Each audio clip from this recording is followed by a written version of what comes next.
Welcome to QuickBooks Desktop 2018. This is for the small business contractor getting started. Most of you have already loaded your software, set up your company, and now you need to actually understand how it works. So let's begin and go over the main functionalities. The first thing that you'll notice comes up is called your home page. This home page shows you all the different activities that you can do, such as estimates, create invoice, receive payments, and record the deposit. You'll also notice you can enter bills and pay bills. Off to the right, you'll see a reconciliation, just writing a simple check, looking at your check register, printing checks, and entering any credit card charges. These show all the activities, and you can get to them through the icons. First thing I want you to do, though, is to start off properly, we want to hit Edit and Preferences. Preferences is at the very bottom. You'll notice in the preferences you have accounting, bills, desktop view. These are preferences for you and then company-wide. So on the first one, this is the general section, and this section here is how you like to move through QuickBooks. So I am going to press Enter to move through the fields. There's also another cool thing. It can automatically recall from your last transaction. Say you put in a utility bill, every time you put the name of that company in, it will recall where it went, such as utilities. Another feature is the default date. So a lot of times you're doing work for catch-up, you might want to use the last enter date as the default. But most of the time I like to have it on use today's date. Here is the accounting preference. The accounting preference, for me, the main thing in here I use is the set date and password. So once I've reconciled all my transactions, I don't want to accidentally go in there and put data in a prior date I've already closed. So this will set up an alert so that will tell me that you already have closed books, and this is good to do after you do your bank reconciliation. Up at the top here, it also has the option to use account numbers. If not, you'll just be using names, and then they have class tracking for transactions. So if you have different segments of your business that you want to track, so you have a plumbing company and a pool company, both those have a profit and loss. You would have to put for each transaction the class, and you'll be able to have a profit and loss for those different divisions of your business. The next preference here is items and inventory, and in here you want to make sure that it is checked for on. This is going to be if you're going to track inventory or use purchase orders. Next is jobs and estimates. In here you can have different preferences for your job status. So you can have pending, awarded, in progress to tell you the status of your job. And you also want to select warn with duplicate estimate numbers. If you have multiple people doing estimates for you, they all go off of a certain number, and you want to secure that number for that order. And next up is your sales and customers. In here you can do default shipping methods such as Federal Express, and also choose different templates for your packing slips if you have those. And down at the bottom is time and expenses. This again is if you're going to have a payroll and you want to track the time each of your employees work on a job and be able to track that as a job cost, you want to select to track time. And therefore, every time you put in a time card for them, you will select a job that they're working on, so it populates for expenses in that job. Sales tax, of course, self-explanatory here. If you charge sales tax, you want to track it. It's got a great program in here for that. It makes the functionality of charging sales tax and giving what your liability is every month a nice ease to be able to confirm and feel comfortable about those numbers. Now, once you have that all set up in preferences, you'll go over to your company and select the drop-down and My Company. This will enter into your screen to make sure that all your contact information is correct, because this is the information that will show up on your invoices. You can also manage your account here, and if you want to, you can select some different apps that you might want to use. But just to get started right now, we want to make sure that all the information is as correct as possible. And you'll see inside of the company information, there are different folders to the left here. And this is where you'd put in the contact, legal information, your company ID. This gets reported if you're doing payroll for your federal and state taxes. Now we're going to go over to customers. Again, I'm taking the drop down. Here's all the activities for my customers, or I can also grab it from the icon on the screen. What they have in QuickBooks is called a customer center, and this is where all the activity is for your customers. You can also at the top here add a new customer or a job. You may have a customer with multiple jobs and need to track that. Also, you'll notice on here it will show the balance due for each of those customers.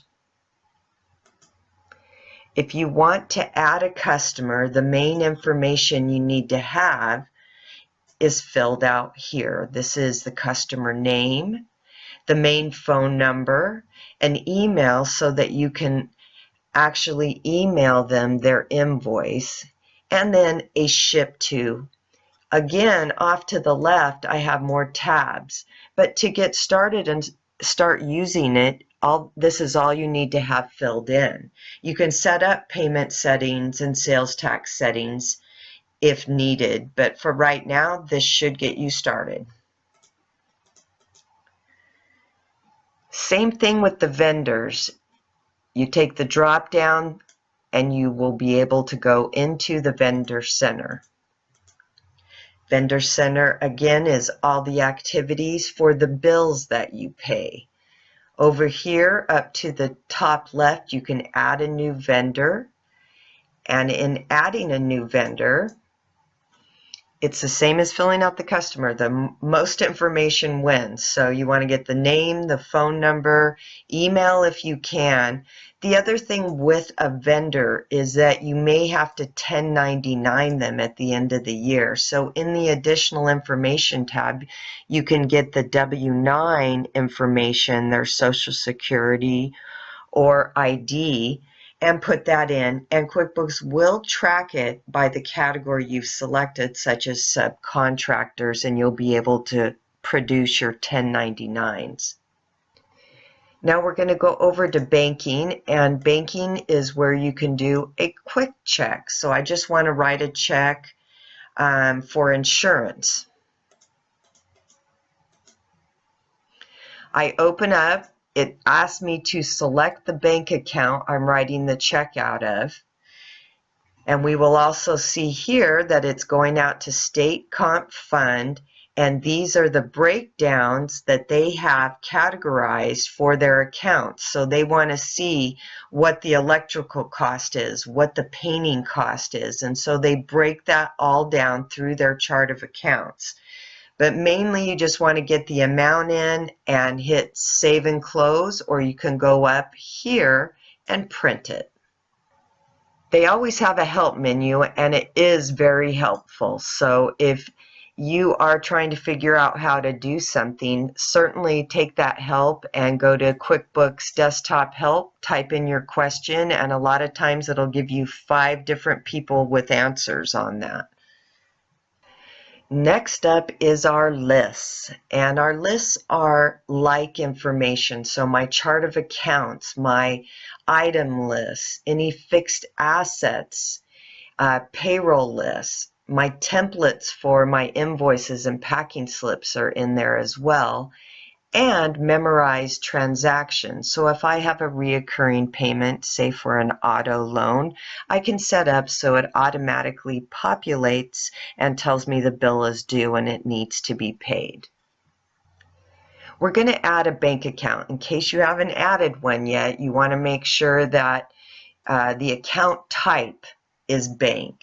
If you're using account numbers, you want to fill that in. You would put in this case, the savings account they're going to add.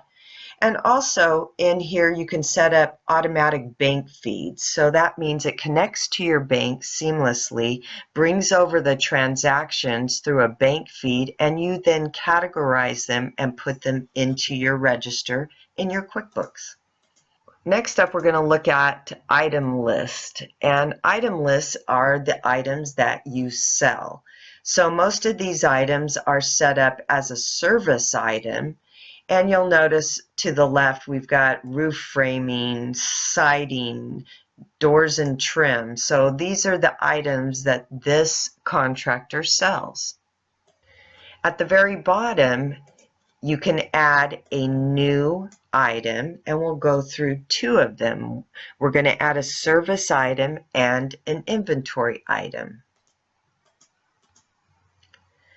So the first one we're going to do is the service item, and you'll select service type. This asks for the item name, so when you put it on the invoice, you were recalling 04 Concrete. It also gives you an option to put in a cost and a sales price. In this case, it's a service item, and the cost and sale price may fluctuate, so they're going to leave that 0. But I want to make sure when I do actually sell the product, I've got the costs going in to cost of goods sold. The income is very important. It's how you want to see the income on your financials. So if you want a breakdown of what your construction income is, and then this would be vendor refunds down here, and they also get workman's comp dividends, you would then actually set up these accounts for the type of income that you want to see. We're going to do an inventory part next, and an inventory part means that I'm actually going to keep a physical inventory of items I bought. So I'm going to actually populate fountains. We bought a whole stack of fountains, and the cost was $50, and I want to sell it for $150. So every time fountains comes up, it's going to put to my cost of goods account of $50 and to the sale $150. Over here, I want to set up an income account that I do not show in my chart of accounts, so I'm going to call it fountain income. And on the fly, in this inventory part, I'm going to add this income account. So what it will do is let me enter the account name I want and ask me to set up. Setting up an income account, I'm asked for the account type, which is income, account number if I'm using them, and then the account name I want to see on my financials. And that's about it. Hit your save and close. Now that you've populated the item, you've given it a cost and a sale price, I can populate now any inventory that I'm starting with. So In this case, I have 57. It will give me a total based on what I said the cost was. I can also set a reorder point. So if I get really low in the stock, it will give me a message that you need to reorder this. You're under your reorder point. All right, now we're going to go to some icons as we're doing this. So we've gone ahead and set up items and customers and vendors. So now I'm going to go do some activities. I'm going to first create an estimate. So you're creating an estimate, a quote, a proposal, or a bid through this icon. You'll select the customer or the customer job for the estimate, or create it on the fly right here.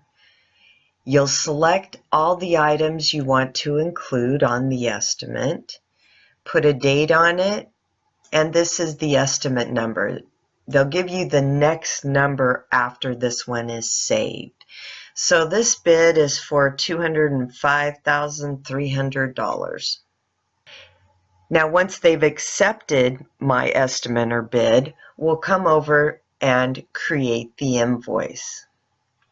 By creating the invoice, as soon as you put in the job name, which is Gary, two of them will come up as open estimates. This is the one I just did for the 205, and we'll hit OK on that one. It also gives me the cool option to create the invoice for the entire amount, or I can go ahead and actually just create by certain items by selecting this. Now, once the invoice that was created from the estimate is ready, you can go ahead and send that directly to him. And that's again why you want to make sure you fill in all the information.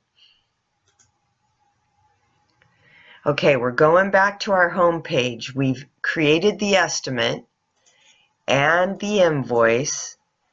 We're going to go over now and receive the payment. So I pull up Gary's name again as received from, and I will put in the amount he paid. In this case, he only paid 100,000 of it. I select the date he paid. I will select a button here that will show if it's the check, and if it is a check, I'll put the check number in. I'll select with the check mark the invoice. If there were multiple on here, I would tell it what one I want it applied to. And over to the right, I will put in the 100,000. And once you've received the payment, the last thing you have to do is go to the bank and make the deposit. And in making the deposit, you're just going to select the icon under banking. If you have multiple deposits that you're going to make, they should all show up on payments to be deposited. So all these kind of sit there until you say, all right, I'm going to go to the bank and make this deposit. And once you have, you'll select the deposits that are going into the bank with the check mark. This will bring this into your deposit screen. The deposit screen is saying, I'm going to deposit this one into my savings account. And it will have all the information from when you actually receive the payment for a total deposit of $100,000. Now I want to go see this deposit because I've done all this hard work and I want to make sure it recorded in my register. So the register sits in banking, and it's just like your check register at home. The register opens up with all your deposits and your checks that you've written. So here is the deposit that we just put in. So I feel good. It did go in there properly. But this is always my double check. I want to make sure that everything is in there right and it's reflecting in my checkbook. Okay, now we have to go pay for the order. So we're going to go over, and in this case, we probably would have created a purchase order for this. And this purchase order simply creates an order until you get a bill, and then you'll go ahead and receive the bill and pay the bill. And we'll go over that activity right now. So in the purchase order, I'm going to select the vendor I am buying the product from, and this is Brenda's framing service. And right now I've selected the different items that I want to purchase. I'm giving a purchase order number, and I'm also going to assign it, because I'm ordering it for Gary's job. This way the information for the purchasing goes into the job costing, so I can see what my total net income is off of each job. Now that I've selected that, you'll notice that I can also attach a file and possibly give her the measurements that I need on that. And I can email it directly to her from this purchase order and await my bill. So here she is. She's given me my bill. I'm going to go ahead and go over and enter bills. As soon as I put Brenda's framing service name in there, it says there is an open purchase order. Do I want to receive items against it? I will hit yes.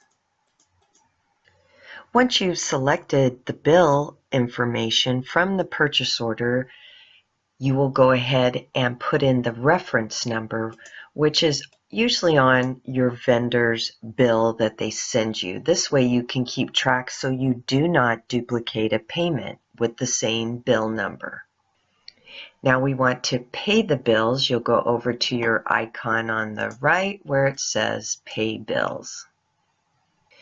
There'll be all your open bills in this screen, and this will show all bills due. You want to select the bill you want to pay with a check mark.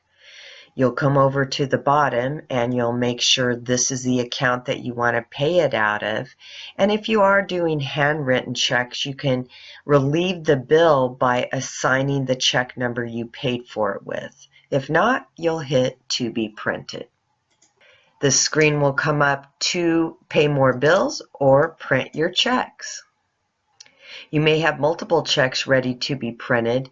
The one thing you want to make sure is that you have the proper first check number that you're going to be using. Now I can go over to my register after I've paid the bills and verify that the payment for Brenda's framing service is in there and accounted for. All right, now if you wanted to go over and once you've completed a month's worth of transactions, you want to double check your numbers. So you will hit the reconcile. This is where you will put in your bank ending balance, the account you're going to be reconciling, and the statement date. This usually comes directly off your bank statement. You will hit continue. This will open up to all your open items, which you'll go through from your bank statement and make sure all your deposits are recorded and all the checks and payments are recorded. The main thing with this screen, once you have selected all your items, your difference better be 0. If not, there's something wrong with your beginning balance, or you missed something, and I would just hit unmark all and try it again. Now here are a few reports that I use. There's the profit and loss standard, which is any bank or financial institution wants to see your books. You want to make sure that you have the profit and loss standard and the balance sheet standard for them. The profit and loss is a snapshot in time of all your income and expenses. You can drill down on any of these numbers and see what information populates them. You'll be able to see all your income. If I drill down onto computer supplies, I would be able to see exactly what populated that account. Another great way to make sure everything is in its proper category. The balance sheet is your balances for your checking account, any of your assets such as your inventories, in this case security deposits, and assets as far as trucks and computers. And then down below you have all your liabilities and equity, all the loans that you would owe on. Then we have a report called job time and mileage, and in this job time and mileage we can go to a profitability summary for each of my jobs. As long as I've filled out all the information just like I have shown you, this report will help you identify your net income. So I have listed off to the left all the different jobs, and in this case I want to see Gary's job. He has obviously small jobs and a guest cottage and a bathroom. So we've got the actual cost that's been recorded against this job. This could be payrolls, supplies, and then the actual revenue. So this is what I've billed him so far, and I can see it a total for all my jobs. I really like this report. I like to print this once a week for everyone to see where they are at in the job. Well, congratulations, you can get started now, and thank you for actually watching the video, and I hope that you all get something out of this. If you need personal training, I also offer the online training. Please give me a call. Thank you.